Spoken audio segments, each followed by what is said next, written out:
بالله من الشيطان الرجيم بسم الله الرحمن الرحيم إنا أنزلناه في ليلة القدر وما أدراك ما ليلة القدر ليلة القدر خير من 1000 شهر تنزل الملائكة والروح فيها بإذن ربهم من كل أمر سلام هي حتى مطلع الفجر صدق الله العظيم.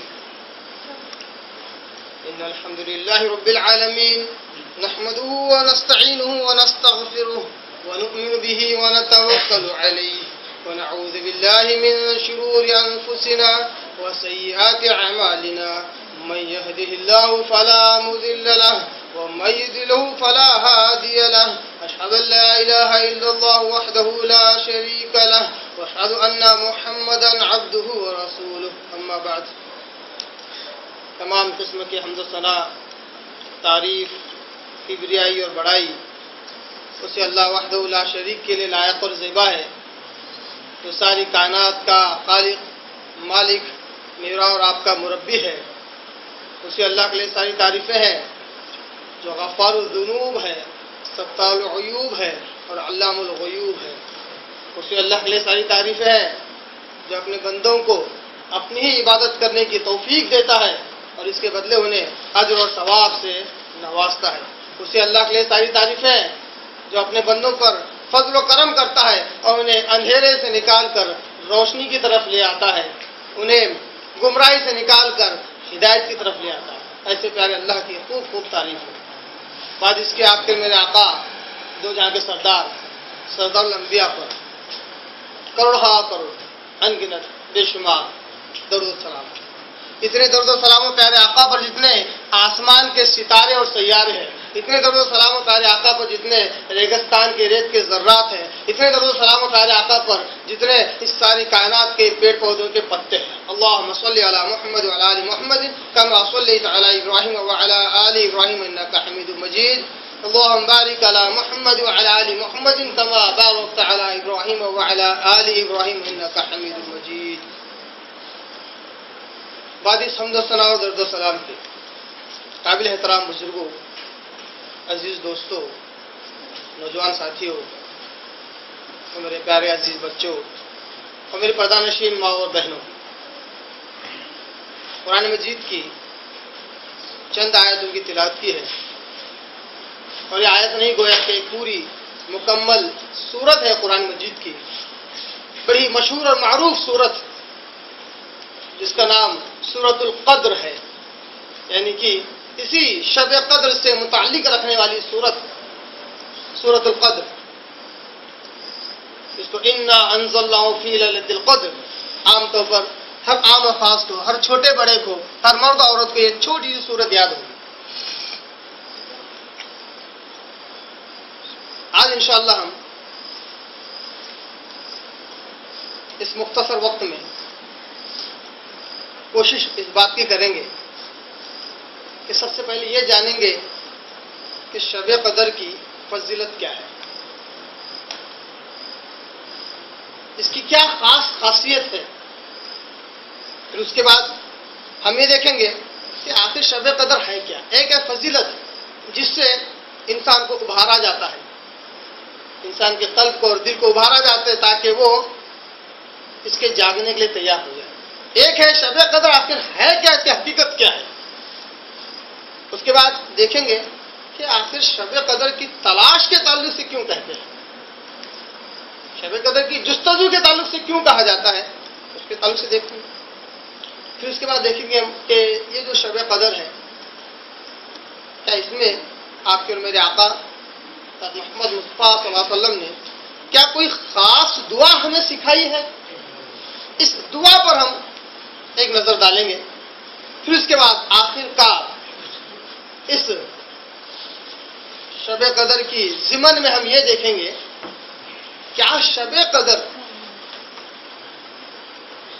اور خود شب قدر کا اسلام میں مقرر کیا جانا، غور سے سنیں میری اس نقطے کو، شب قدر اور اس کا شب قدر کا مقرر کرنا جاگنے کے لیے، عبادتوں کے لیے، مسلمانوں کے اتحاد اور اتفاق سے کیا اس کا کوئی تعلق اور کنسلٹ ہے؟ اس کو ہم سب سے آخر میں دیکھیں۔ آئیے سب سے پہلے اس کی فضیلت دیکھ لیں کہ اللہ تبارک و تعالیٰ نے کہا اپنے قرآن مجید میں، اِنَّا أَنزَلْنَاهُ فِي لَيْلَةِ الْقَدْرِ،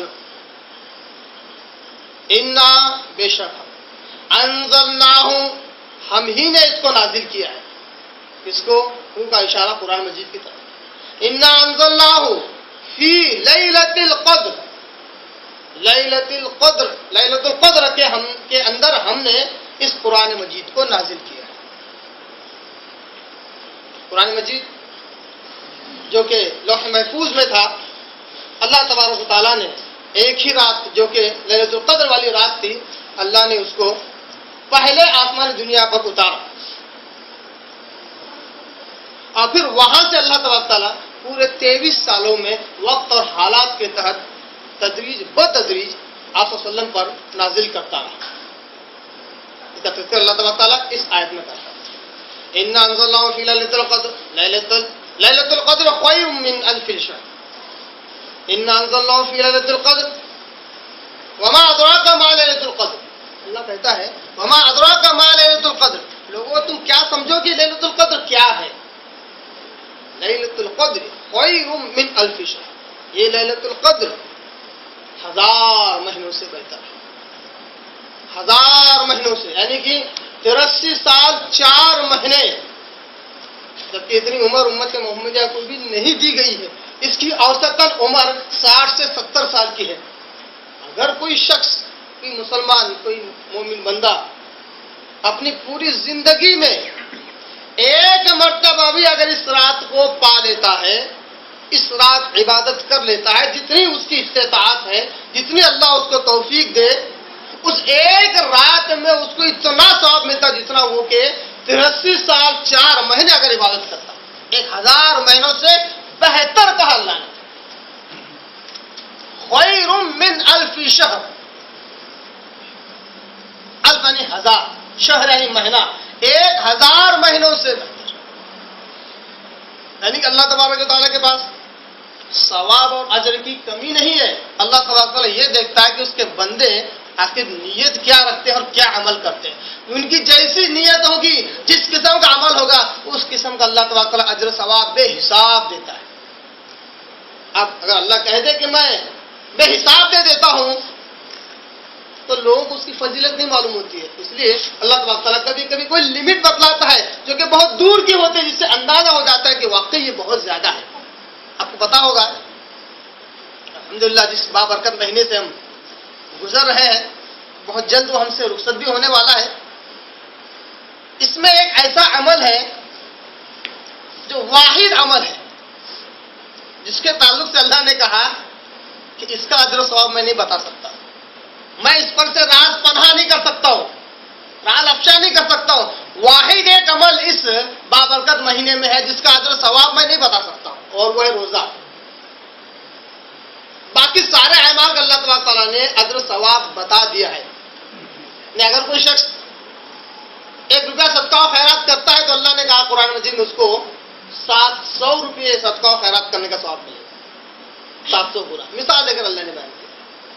اسی طرح نمازوں کا بھی ہے، حج و زکوٰۃ کے بھی ثواب آپ صلی اللہ علیہ وسلم نے بتائے، اور روزے کا کہ اللہ تعالیٰ کہتا ہے بندہ صرف میرے لیے بھوکا اور پیاسا رہتا ہے، اور جائز جو چیزیں حلال تھی اس کے لیے میرے حکم پر ان سے امتناع کرتا ہے، رک جاتا ہے، وہ بندہ میرے لیے سب کچھ کرتا ہے، اس لیے اس کا اجر ثواب صرف میں ہی دوں گا۔ گویا کہ اس کا سب اتنا زیادہ ہے جس کی کوئی انتہا نہیں، اور جس کے تعلق ہم سوچ بھی نہیں سکتے۔ اللہ نے کہا یہ جو لیلۃ القدر ہے یہ 1000 مہینوں سے بہتر ہے، خیر من 1000 شہر، تنزل الملائکۃ والروح، تنزل الملائکۃ والروح، اس میں نازل ہوتے ہیں ملائکہ، تنزل ملائکہ والروح، اور روح بھی نازل ہوتی ہے۔ اب بعض لوگ جنہیں عربی بس موٹی موٹی سمجھ میں آ جاتی ہے تو قرآن کو نہیں سمجھ پاتے ہیں، تو وہ کہتے ہیں کہ قرآن میں اللہ نے کہا کہ فرشتے اور وہ لوگ جو مر چکے ہیں ان کی روحیں واپس آتی ہیں اس دنیا میں، کیونکہ قرآن نے روح کہا، تنزل ملائکۃ والروح، روحیں اور فرشتے اس دنیا میں آتے ہیں۔ تو اس طرح کبھی کبھی مردوں کی عید منا لیتے ہیں اسی شب قدر کے نام پر، جو لوگ گزر چکے ہیں ان کے نام پر مٹھائیاں بتاشے اور رکھ کر بہت کچھ کرتے ہیں اور فاتحہ دیتے ہیں، کہتے ہیں کہ مردے آئیں گے اور کھا کر چلے جائیں گے۔ بھائی میرے اللہ کے واسطے، روح کا مطلب یہاں پر مرے ہوئے لوگ اس دنیا میں آئیں گے ایسا نہیں ہے، قطع نہیں ہے، قسم خدا کی جو شخص اس دنیا سے ایک بار چلا جاتا ہے، مر جاتا ہے، وہ واپس دنیا میں نہیں آ سکتا، چاہے وہ ذاتی طور پر خود ہو کر مرا ہو، ایکسیڈنٹ سے مرا ہو، دب کر مرا ہو، یا کہیں سے کود کر مرا ہو، یا کسی نے قتل کیا ہو، ایک بار اس دنیا سے چلا گیا عالم برزخ میں جس کو ہم قبر کہتے ہیں، واپس دنیا میں نہیں آ سکتا۔ یہاں تک کہ حدیث میں آتا ہے کہ جو شہداء ہیں رب سے براہ راست بات کرتے ہوئے کہتے ہیں اللہ ہماری خواہش ہے کہ ہم دوبارہ جائیں دنیا میں، پھر تیری راہ میں قتل کیے جائیں، کیونکہ جو شہید کا جو درجہ تو نے بتایا وہ بہت زیادہ ہے، ہماری خواہش ہوتی ہے کہ ہم دوبارہ دنیا میں جائیں، پھر تیری راہ میں قتل ہو۔ اللہ کہتا ہے لاکھ تمہاری خواہش کرنے کے باوجود بھی یہ خواہش پوری نہیں کر سکتا، اس کے علاوہ جو خواہش تم میرے آگے رکھنا چاہو رکھو، میں پوری کر دوں گا۔ شہید اس دنیا میں چاہ کر اللہ سے براہ راست مکالمہ کر کے نہیں آ سکتے ہیں، تو یہ ایکسیڈنٹ ہو گئے لوگ، جل کر مر گئے لوگ، پھانسی لے کر جو لوگ مر گئے، وہ کس طرح بھٹک سکتے ہیں اور کس طرح لوگوں کے جسموں میں آ سکتے ہیں کہ میں چاچا ہوں، میں خالہ ہوں، میں نانی ہوں، دادی ہوں۔ اور طلب بات تنزل الملائکۃ والروح، اب یہ روح ہے کون؟ یہ روح القدس یعنی پاک روح، پورا نام کیا ہے؟ روح القدس یعنی پاک روح، حضرت جبریل امین کا یہ نام ہے، یہ لقب ہے ان کا۔ تنزل الملائکۃ والروح، اس میں فرشتے اور ان کا سردار الملائکہ ہے جبریل علیہ السلام، ہر نبی کے پاس وہی لے کر آتے ہیں۔ یہ اس شب قدر کی رات میں اس دنیا میں نازل ہوتے ہیں، اپنی مرضی سے نہیں، اللہ کے حکم سے۔ تنزل الملائکۃ والروح فیہا، اسی رات اس سرزمین پر آتے ہیں، اور کب تک رہتے ہیں؟ فجر تک، اور یہ تو پوری رات ہے سلامتی والی ہے، پورے امن والی، پورے سکون والی، اور یہ رات ہی حتی مطلع الفجر، یہ رات لگاتار قائم رہتی ہے فجر تک۔ فجر کہتے کس کو ہے؟ جیسے ہی ہمارا سحری کا وقت ختم ہو گیا تو سمجھنا فرض جو ہے اصل جو فجر ہے وہ ختم ہوگی، فجر کی نماز جب شروع ہوتی ہے تو یہ بھی رات ختم ہو جاتی ہے۔ شب قدر کی فضیلت اللہ تبارک تعالیٰ نے اس سورہ قدر میں اللہ نے بیان کی۔ اسی طرح ایک اور آیت بھی ہے شب قدر کی فضیلت کے تعلق سے سورہ دخان میں، اس میں اللہ تعالیٰ کہتا ہے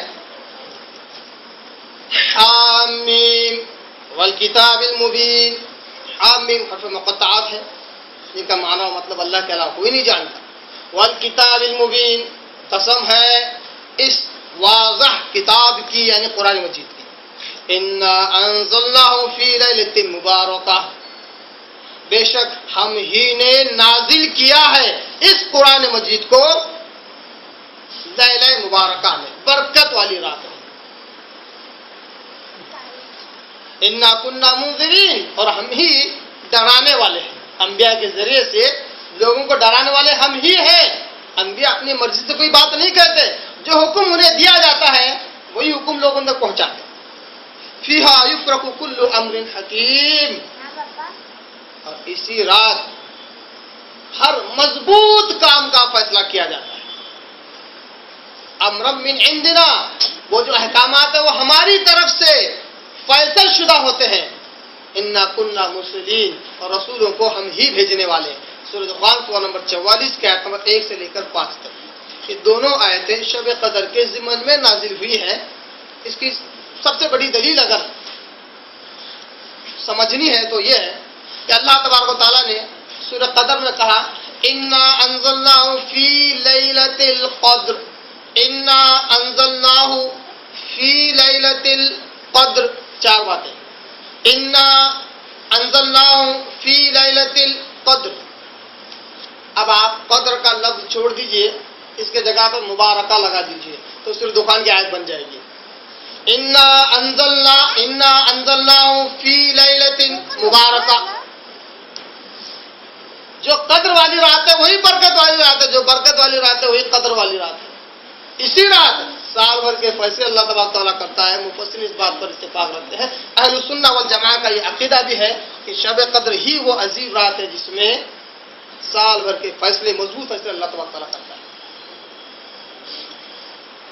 حدیث پاک ہے، آپ صلی اللہ علیہ وسلم نے کہا کہ ابو ہریرہ رضی اللہ تعالیٰ عنہ قال ان رسول اللہ صلی اللہ علیہ وسلم قال من قام رمضانا ایمانا واحتسابا غفر له ما تقدم من ذنبه. اصل میں کہا من قام رمضانا، جو کوئی شخص رمضان میں کھڑے ہو، کھڑے ہونے سے مراد عبادت کے لیے کھڑا ہو، اللہ کی عبادت کے لیے کھڑا ہو، ایمان و احتسابا، پورے ایمان کے ساتھ اور ثواب کی نیت سے. بڑی اہم شرائط آپ کو صلی اللہ علیہ وسلم لگا ہے. متفقن علیہ حدیث، صحیحین کی حدیث، صحیح بخاری سے مسلم کی حدیث، اور یہ ابھی متن کے ساتھ آپ کے آگے میں پیش کر رہا ہوں. کیا کہا آپ صلی اللہ علیہ وسلم نے؟ ایمان و احتسابا، پورے ایمان اور ثواب کی نیت سے اگر اللہ کے آگے عبادت کے لیے کھڑا ہو تو آپ نے کہا غفر له ما تقدم من ذنبه، اللہ تبارک و تعالیٰ اس کے سارے پچھلے گناہوں کو معاف کر دیتا ہے. معلوم ہوا کہ رات میں اللہ کی عبادت کرنے کے لیے تراویح میں اور بالخصوص شب قدر میں اللہ کے اگر عبادت کے لیے کھڑا ہو تو اس کی نیت ایک تو ایمان ہو پہلا کہ اللہ کے رسول نے کہا ہے کہ ثواب ملے گا، ضرور ملے گا، اور ثواب کی نیت بھی رکھنا چاہیے. جبرن اگر پڑھ رہے ہیں نماز تو ضرور نیت میں جھول بھی ہوگا.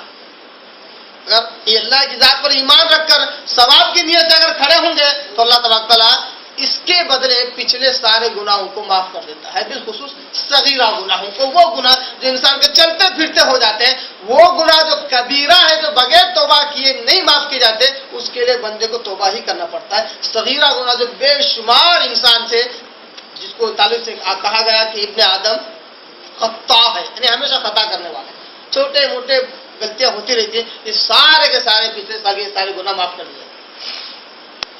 اسی طرح ایک اور بڑی پیاری حدیث ہے سنن ابن ماجہ کی. اب لوگ کہتے ہیں شب قدر میں اگر نہیں جائیں گے تو کیا ہوگا؟ ہم تو پورے رمضان میں جاگ رہے ہیں، اگر شب قدر میں نہیں جاگے تو کیا ہوگا؟ اگر شب قدر نہیں ملی تو کیا ہوگا؟ آپ صلی اللہ علیہ وسلم بڑا پیارا جواب دیتے ہیں، کہتے ہیں عن انس بن مالک رضی اللہ تعالیٰ عنہ قال دخل رمضان آیا، ہم لوگ رمضان میں داخل ہو گئے. فقال رسول اللہ صلی اللہ علیہ وسلم، آپ صلی اللہ علیہ وسلم نے رمضان کے آنے کے بعد کہا، مخاطب ہو کر کہا ان هذا الشهر، تو یہ جو مہینہ ہے، قد حضرکم، تم پر آ چکا ہے. یہ جو رمضان کا مہینہ ہے یہ تم پر آ چکا ہے. فیہ لیلہ، اس میں ایک رات ہے، خیر من الف شہر، کہ وہ رات 1000 مہینوں سے بہتر ہے. وہی جو قرآن کی آیت ہے، وہی الفاظ آپ صلی اللہ علیہ وسلم کی زبانی نکل رہے ہیں. جو ایک رات ہے کہ 1000 مہینوں سے بہتر ہے. من حرمہا فقد حرم خیر کلہ، جو جس نے اس کو کھو دیا گویا کہ اس نے ساری بھلائیاں کھو دی. اس سے شب قدر کی فضیلت معلوم ہوتی ہے کہ جس رات کو ہمیں جاگنا ہے اس کی اتنی فضیلت ہے. آپ صلی اللہ علیہ وسلم کی زبان نکلے الفاظ، جس نے اس کو کھو دیا اس نے ساری بھلائیاں کھو دی. گویا کہ پورے سال انتظار کرنا چاہیے کہ کب شب قدر آئے. جب آئے تو فوراً اسے پکڑ لینا چاہیے، اس کو گزارنا چاہیے، اس کے اندر عبادتیں کرنا چاہیے. آگے آپ صلی اللہ علیہ وسلم کہتے ہیں وَلَا يَحْرُمُ خَيْرَهَا إِلَّا كُلُّ مَحْرُومٍ، سوائے بدبخت اور بد نصیب کے اور کوئی اس سے محروم نہیں کیا گیا. شب قدر اسی سے محروم کر دی جاتی ہے جو بدبخت اور بدنصیب ہو. سنن ابن ماجہ کی صحیح حدیث. ان دو حدیثوں سے اقوام کی دو جگہ کی آیتوں سے معلوم ہوا کہ واقعی شب قدر کی بڑی فضیلت ہے. اس میں جاگنا چاہیے، اس میں ثواب، ایمان اور ثواب کے ساتھ اللہ سے مدد مانگنا چاہیے، اللہ کی عبادت کرنا چاہیے. اب آئیے، یہ جو لیلۃ القدر جسے ہم کہتے ہیں، یہ عربی میں لیلۃ القدر ہے، فارسی میں شب کہتے ہیں، اور قدر تو قدر ہی ہے. اب عربی لفظ ہے، اگر فارسی میں ملا دیا جائے تب بھی چلتا ہے. فارسی میں بہت سارے الفاظ عربی کے بھی ملے ہوئے ہیں. تو شب قدر، لیلۃ القدر دونوں مطلب ایک ہی ہے. اس لیلۃ القدر کے اور دو نام ہیں، ایک لیلۃ الحکم اور ایک لیلۃ المبارکہ. لیلۃ المبارکہ ہم نے سورۃ دخان کی آیت میں دیکھ لیا کہ اللہ نے اسی رات کو برکت والی رات کہا. اب لیلۃ القدر جو کہتے ہیں، کیوں کہتے ہیں، اس پر علماء کا بڑا اختلاف ہے، مگر لفظ کے اعتبار سے جس پر متفق ہے وہ یہ ہے کہ قدر کے معنی ایک تو اندازہ کرنے کے ہیں. قدر کے معنی اسی سے تقدیر بنا ہوا لفظ ہے. وہ ایک اللہ تعالیٰ اس رات ساری چیزوں کا اندازہ کر لیتا ہے، ساری چیزوں کے بارے میں لکھ دیتا ہے کہ اس سال کیا کیا ہونے والا ہے. مضبوط کاموں کے فیصلے اس رات ہوتے ہیں، اس لیے اس کو لیلۃ القدر کہتے ہیں. دوسرا، قدر کے معنی قدر و منزلت اور فضیلت ہے. گویا کہ اس رات جو عبادت کی جاتی ہے ان عبادتوں کی قدر و منزلت اللہ کی نگاہ میں بہت زیادہ ہے، اس لیے اس رات کو لیلۃ القدر کہتے ہیں.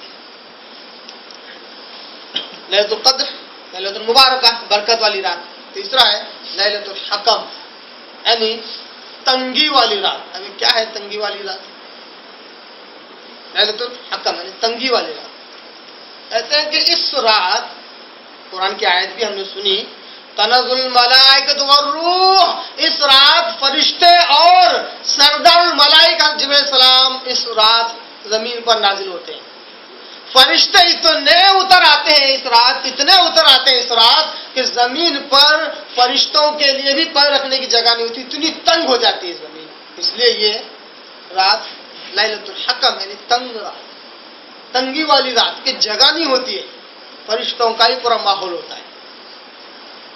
تو یہ تین نام لیلۃ القدر کے آئے ہیں، جو کہ 1000 مہینوں سے بہتر، یعنی 83 سال 4 مہینے عبادت کرنے کا ثواب اگر ایک رات عبادت ہم کر لیں. اب آئیے ایک مسئلہ یہ حل کر لیں کہ شب قدر کو تلاش کرنے کا بہرحال لوگ کہتے ہیں. الحمدللہ یہ بھی اللہ کا احسان ہے. یہ ایک وقت تھا جس کو ایک دور تھا جس کو آپ نے اور ہم نے دیکھا کہ مسلمانوں کے ذہنوں میں پوری طرح ایک ہی بات جم چکی تھی، منجمد ہو چکی تھی کہ ہر رمضان میں اگر 27 تاریخ آتی ہے تو شب قدر ہوتی ہے.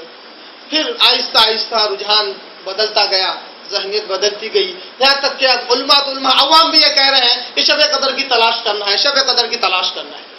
الحمدللہ اللہ کا احسان ہے کہ اللہ تبارک جس کو چاہتا ہے گمراہی سے نکال کر ہدایت کی طرف لے آتا ہے. حدیث پاک سن لیں، صحیح بخاری کی حدیث، مائی عائشہ رضی اللہ تعالی عنہا اس حدیث کے راویہ ہے. وہ کہتی ہے ان عائشہ رضی اللہ تعالی عنہ قالت قال رسول اللہ صلی اللہ علیہ وسلم، عائشہ رضی اللہ تعالی عنہ نے کہا کہ اللہ کے نبی صلی اللہ علیہ وسلم نے کہا ہے تحروا لیلۃ القدر. آپ صلی اللہ علیہ وسلم کی زبان مبارک سے نکلے ہوئے الفاظ صحیح بخاری کے، تحروا تلاش کرو. کون کہہ رہا ہے؟ میں دو جہاں کے سردار. تحروا تلاش کرو کس چیز کو؟ لیلۃ القدر، لیلۃ القدر کو تلاش کرو. تو معلوم ہوا چلو دیر سویر جاگے، مگر جاگے تو رسول صلی اللہ علیہ وسلم کے فرمان کے مطابق جاگے. رسول نے کہا تلاش کرو لیلۃ القدر، ہمیں بھی سمجھ میں آ گیا کہ اب لیلۃ القدر کو تلاش کرنا ہے. کیسے تلاش کرنا ہے اس کا بھی فارمولا اور نسخہ اس نے بتایا. تحروا لیلۃ القدر فی الوتر، طاق میں تلاش کرو، من العشر 10 دنوں میں، عشر الاواخر آخر کے 10 دنوں میں، وتر یعنی طاق 8 دنوں میں تلاش کرو، من رمضان، رمضان میں. اس حدیث پاک سے معلوم ہوا. اور سورہ بقرہ کی ایک آیت ہے رکن نمبر 22 کی، اس کے مطابق معلوم ہوا کہ یہ جو شب قدر ہے یہ رمضان ہی میں آتی ہے، دوسرے مہینوں میں نہیں آتی، جیسا کہ صحیح بخاری کی حدیث کے مطابق آپ کیا کہتے ہیں، اس شب قدر کو تلاش کرو طاق راتوں میں، آخر کے 10 دنوں میں، رمضان میں۔ معلوم ہے کہ شب قدر رمضان میں آتی ہے، آخری کے 10 دنوں میں یہ رات ہوتی ہے، اور طاق راتوں میں آپ صلی اللہ علیہ وسلم نے بالخصوص ہنٹ دے دیا کہ اس میں تلاش کرو۔ آپ کو پتا ہے خاص وسلم جب اعتکاف میں بیٹھتے ہیں، بڑا اہم عمل ہے اعتکاف، بڑی اہم سنت ہے اعتکاف، بالخصوص رمضان میں بیٹھنے کی۔ آپ وسلم جب اعتکاف میں بیٹھتے تو کبھی 11 سے لے کر 20 تک بیٹھتے، پھر کبھی 20 سے لے کر 30 تک، یعنی کبھی 20 دن کا اعتکاف آپ وسلم کرتے تھے۔ ایک مرتبہ ایسا ہوا کہ آپ وسلم 11 سے لے کر 20 تک بیٹھے اسی رات کو پانے کے لیے۔ دیکھو نبی کی کیا جستجو ہے، مسلمان کہاں ہے۔ 11 رمضان سے 20 رمضان وسلم اعتکاف میں بیٹھے اس رات کو پانے کے لیے۔ آپ وسلم کو وہ رات بتلا دی گئی، آپ وسلم نے اعلان کیا صحابہ کے آگے فجر کے بعد 20 تاریخ کو کہا کہ مجھے یہ رات بتلا دی گئی ہے، جس نے بھی میرے ساتھ اعتکاف کیا ہے وہ باقی کے 10 دن میں اعتکاف کرے۔ آپ وسلم نے باقی کے 10 دن اعتکاف کیا اور شب قدر کو پا لیا، اور آپ وسلم جو علامتیں بتلائی تھی وہ علامتیں صحابہ نے بھی دیکھ لی۔ آپ نے کہا کہ میں نے دیکھا خواب میں کہ میں سجدہ کر رہا ہوں اور میری پیشانی پر کیچڑ لگا ہوا ہے۔ صحابہ کہتے ہیں کہ بالکل بادل کہیں نظر نہیں آ رہا تھا۔ جس رات شب قدر ہونے والی تھی اچانک ایک بادل کا ٹکڑا آیا، موسلادھار بارش برسی اور چھپر کی چھت تھی مسجد نبوی کی کہ پانی ٹپکا، آپ وسلم کیچڑ میں سجدہ کر رہے۔ جو آپ وسلم نے دیکھا وہی بیان کیا، ویسا ہی ہوا۔ اس سے اصل معلوم کرنا یہ ہے کہ آپ صلی اللہ علیہ وسلم اس رات کو پانے کے لیے 20 دن اعتکاف کر سکتے ہیں، تو کہ ہم رمضان کے آخری طاق راتوں میں، جس میں ایک رات گھر میں بھی آرام کر سکتے ہیں، صرف 5 راتیں مسجد میں آ کر نہیں گزار سکتے، عبادتوں میں نہیں گزار سکتے۔ ہاں مردوں کے لیے تو کم از کم یہ نہیں کہوں گا کہ گھر میں نماز پڑھو، عورتیں کم از کم گھر میں چلو رات بھر جاگ رہے، کوئی حرج نہیں، مردوں کم سے کم ان 5 طاقتوں مسجدوں میں آنا چاہیے، مسجدیں کم سے کم 5 طاقتوں میں بھری ہوئی ہونی چاہیے، ٹمٹماتی ہونی چاہیے، خوشبودار ہونی چاہیے، 5 طاقتیں، کیونکہ اس کی قدر و منزلت ہے۔ اگر ہم اس رات کی قدر و منزلت کریں گے تو اللہ تعالیٰ ہماری بھی قدر و منزلت کرے گا۔ اللہ شاکر علیمہ، بڑا قدردان ہے ہمارے اعمال کا۔ اگر ہم نیک اعمال کریں تو اللہ تعالیٰ بڑی خوشی سے قبول کرتا ہے۔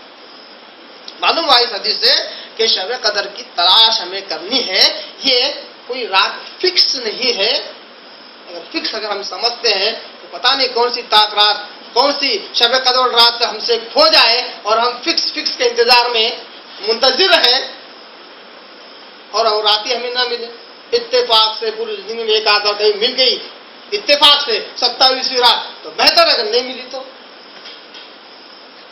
ہر رات کوشش کرنے کے بعد ایک رات اگر مل گئی تو ٹھیک ہے، اگر نہیں ملی تو اس سے بہتر اللہ نے کہا کہ 101% تمہیں شب قدر مل جائے گی رمضان کے آخری دہے میں، طاق راتوں میں اگر تم تلاش کرو۔ معلوم ہوا اس رات کو تلاش کرنا ہے، عبادتوں میں گزارنا ہے، قرآن مجید کی تلاوت کرنا ہے۔ اس طرح کے رمضان کی فضیلت بالخصوص قرآن مجید کے نازل ہونے کی وجہ سے قرآن مجید کی تلاوت کرنا ہے، اور نوافل میں عبادتوں میں ہمیں مشغول رہنا اس رات 5 طاق راتوں میں۔ اب اس طاق رات میں، اس شب قدر میں ایک دعا بھی آئی ہے حدیث پاک میں جو کثرت سے پڑھی جانی چاہیے، بڑا پیارا مفہوم ہے اس دعا کا۔ اس حدیث کے راویہ بھی اما عائشہ رضی اللہ تعالیٰ عنہ ہے، کہتی ہیں ان عائشہ رضی اللہ تعالیٰ عنہ قالت قلت یا رسول اللہ ارأیت ان علمت ای لیلۃ لیلۃ القدر ما اقول فیہا۔ آپ صلی اللہ علیہ وسلم سے مائی عائشہ رضی اللہ تعالیٰ نے پوچھا کہ اللہ کے رسول آپ ذرا دیکھیں تو صحیح کہ اگر مجھے معلوم ہو جائے، اگر مجھے معلوم ہو جائے کہ کون سی رات لیلۃ القدر والی رات ہے، ما اقول فیہا، تو میں اس میں کیا کہوں، کیا دعا کروں، کیا پڑھوں، کیا ذکر و اذکار کروں۔ مائی عائشہ رضی اللہ تعالیٰ عنہ کا عقیدہ دیکھیے، ان کا سوال بھی دیکھیے کہ کیا سوال کر رہی ہیں۔ ان علمت ای لیلۃ لیلۃ القدر، اگر معلوم ہو جائے کہ کون سی شب قدر ہے، کون سی رات شب قدر ہے، شب قدر والی، تو میں کون سی دعا پڑھوں؟ میں پوچھتا ہوں مائی عائشہ رضی اللہ تعالیٰ عنہ نے سوال کیوں کیا؟ اگر معلوم تھا کہ 27 بھی فکس ہے تو پوچھنے کا سوال ہی نہیں اٹھتا تھا، پوچھنے کا سوال نہیں اٹھتا تھا، ہے نا؟ پوچھ رہی ہے، اس کا مطلب یہ ہے کہ فکس نہیں تھی، تبھی تو پوچھ رہی ہے کہ کون سی، اگر مجھے مل جائے تو میں کیا دعا پڑھوں؟ آپ صلی اللہ علیہ وسلم جواب میں کہتے ہیں، قال النبی صلی اللہ علیہ وسلم قولی، تم کہو اللہم انک عفو تحب العفو فاعف عنی، اللہم اے اللہ انک بے شک تو عفو معاف کرنے والا ہے، اللہم انک عفو تحب العفو معافی کو بہت پسند کرتا ہے، فاعف عنی لہذا مجھے بھی معاف فرما۔ اتنا بہترین انداز، عاجزانہ انداز، پورے کیا کہتے ہیں، پورے عاجزی کے ساتھ بندہ رب کے آگے اقرار کر رہا ہے اپنے گناہوں کا بھی اور رب کی بڑائی کا بھی، کہتا ہے اللہ انک عفو، اللہ تو بڑا معاف کرنے والا ہے، پہلے تو کہہ دیا کہ اللہ تو بڑا معاف کرنے والا ہے نا، یحب العفو، اتنا ہی نہیں، اگر کوئی ایک انسان دوسرے انسان غلطی کو معاف کر دے تو اس کو بھی تو پسند کرتا ہے، معافی کو تو کلی طور پر پسند کرتا ہے، جب تو خود معاف کرنے والا ہے، معافی کو پسند کرنے والا ہے، تو اللہ میں تیری رحمت سے اب کیوں دور رہوں، مجھے بھی معاف کر دے، فاعف عنی لہذا مجھے بھی معاف کر دے۔ یہ بڑی پیاری چھوٹی سی دعا ہے جو کثرت سے شب قدر کی رات میں پڑھنا چاہیے، سمجھتے ہوئے پڑھنا چاہیے، یہ کوئی ذکر نہیں ہے، یہ بھی یاد رکھے، میں نے بار ہمارے درست میں کہتا رہتا ہوں کہ ذکر الگ ہے، دعا الگ ہے، یہ دعا ہے جو مانگنی ہے، بولنی ہے، یہ کوئی ذکر نہیں ہے۔ اگر کوئی کہہ دے آپ سے کہ یہ جو دعا ہے اللہم انک عفو تحب العفو فاعف عنی، جو کوئی شب قدر میں 1000 بار پڑھے گا اس کے ساتھ ایسا ہوگا، تو سمجھ جائیے وہ اسلام نہیں ہے، ایسے ہی سمجھا دیا گیا۔ یہ 1000 بار پڑھنے والا ذکر نہیں ہے، دعا ہے، تو سمجھ کر رب سے مانگی جائے۔ اب بتائیے جو رب سے مغفرت اور معافی مانگ رہا ہے، اس کو معلوم ہی نہیں کہ معافی مانگ رہا ہے، تو بتائیے ایسی معافی کا کیا فائدہ؟ اس کو معلوم ہی نہیں کہ معافی مانگ رہا ہے، تو سمجھ کر اس بات کو مانگے، اللہ کہے گے یہ دعا کرے تو انشاءاللہ شب قدر میں اس کی معافی ضرور ہو جائے گی۔ یہاں تک ہم نے دیکھا کہ شب قدر کی فضیلت کیا ہے، اور دیکھا ہم نے کہ شب قدر آخر کہتے کس کو ہے، اس کا معنی مفہوم کیا ہے، اور شب قدر میں کون سی دعا کرنی چاہیے، اور اس کو کہاں تلاش کرنا چاہیے؟ رمضان کے آخری دہے میں، طاق راتوں میں، 5 طاق راتوں میں اس کو تلاش کرنا ہے۔ اس طرح کے اب 3 گزر چکے ہیں، آج کی 4تھی ہے، 29ویں آخری 5ویں طاق رات ہوگی۔ اب آئیے ایک مسئلہ یہ دیکھ لیں، جیسا کہ میں نے کہا تھا کہ کیا اس شب قدر سے مسلمانوں کے اتحاد اور اتفاق سے کوئی اس کا کنسرٹ ہے، کوئی تعلق ہے؟ یقیناً ہے۔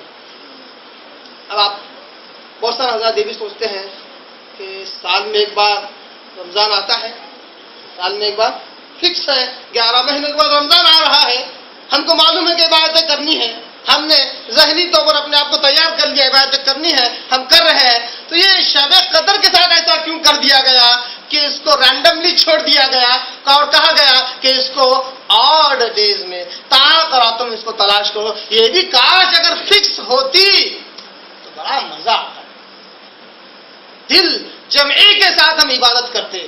ہو سکتا ہے بعض لوگوں کے ذہن میں خیال آئے ارے اللہ کے بندو یہ بھی ہماری ہی غلطی ہے، یہ بھی ہماری غلطی ہے، آپ صلی اللہ علیہ وسلم تو یہ رات بتلانے آ رہے تھے ہمارے پاس کے، دیکھو یہ رات ہے، یہ ایگزیکٹ رمضان کی اس تاریخ کو یہ رات ہوتی ہے، آپ صلی اللہ علیہ وسلم بتلانے کے لیے آ رہے تھے، گڑبڑ کس نے کیا ہے؟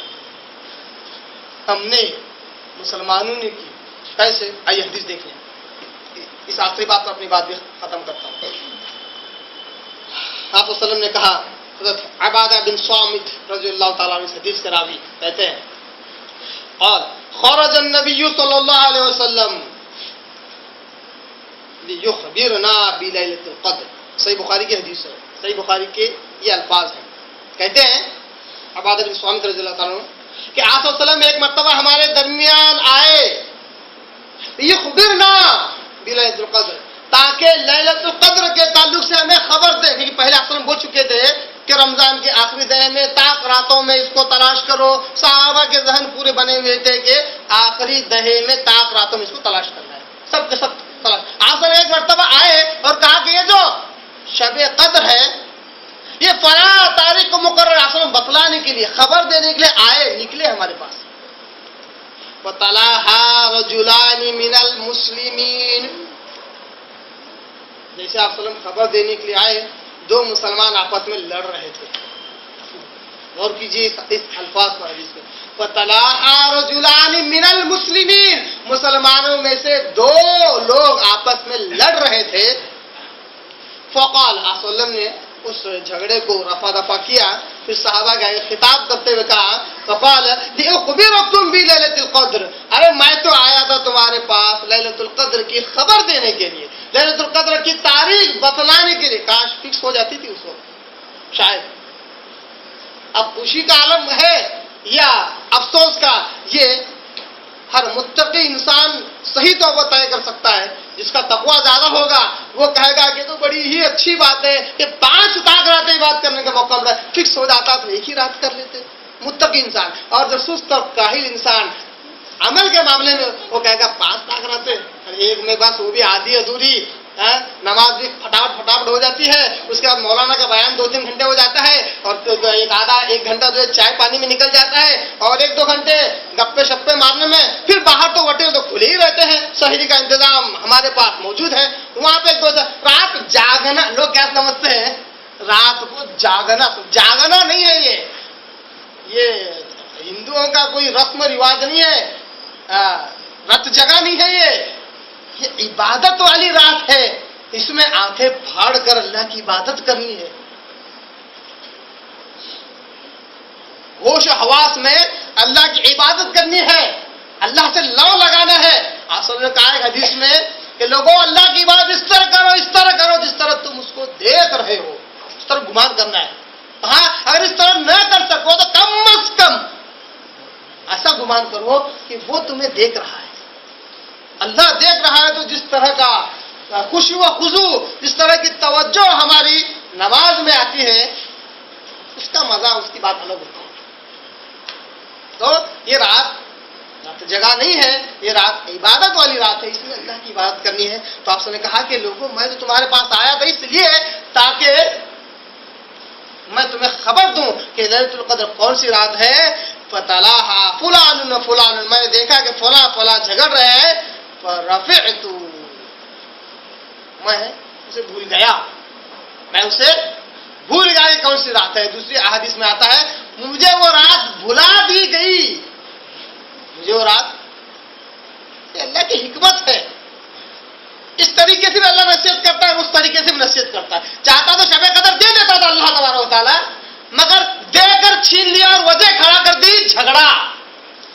وجہ کس چیز کو کھڑا کیا؟ مسلمانوں کا آپس میں اختلاف.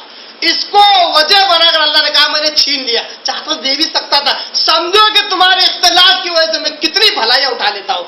اس حدیث سے یہ استدلال کرنا ہے, یہ نقطہ, یہ نصیحت ہمیں سمجھنی ہے. یہ اخذ کرنا ہے کہ پتہ نہیں کتنے اختلافات ہیں مسلمانوں کے جس کی وجہ سے اللہ تعالیٰ ان کے اندر کی بھلائیاں چھین لیتا ہے. پرسکون زندگیوں کو ٹینشن والی زندگی بنا دیتا اللہ تعالیٰ. کتنے ہی اختلافات کی وجہ سے. تو آپ نے کیا کہا فرفعت, میں بھول گیا یا پھر بھلا دیا گیا. وَعَسَىٰ أَن يَكُونَ خَيْرٌ لَكُمْ.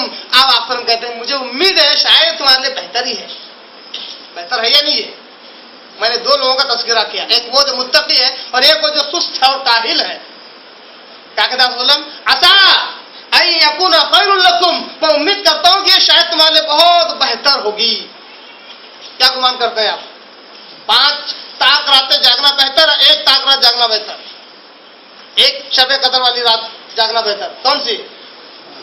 5. الحمدللہ اللہ تعالیٰ ہم سب کو جس طرح دعویٰ کرے اس طرح پکے سچے متقی بنا کر ہر سال 5 طاق راتیں جاگنے کے اللہ میں توفیق عطا فرمائے. تو آپ وسلم کہتے ہیں کہ مجھے امید ہے کہ یہ تمہارے بہت بہتر ہوگا. فَالْتَمِسُوهَا. اب آپ وسلم کیا کہتے ہیں اس کے بعد؟ فَالْتَمِسُوهَا. وہاں پہ کیا کہا تَحَرَّوْا کا, یہاں پر فَالْتَمِسُوهَا. اس کو تلاش کرو. آخری دہے میں 5 طاق راتوں.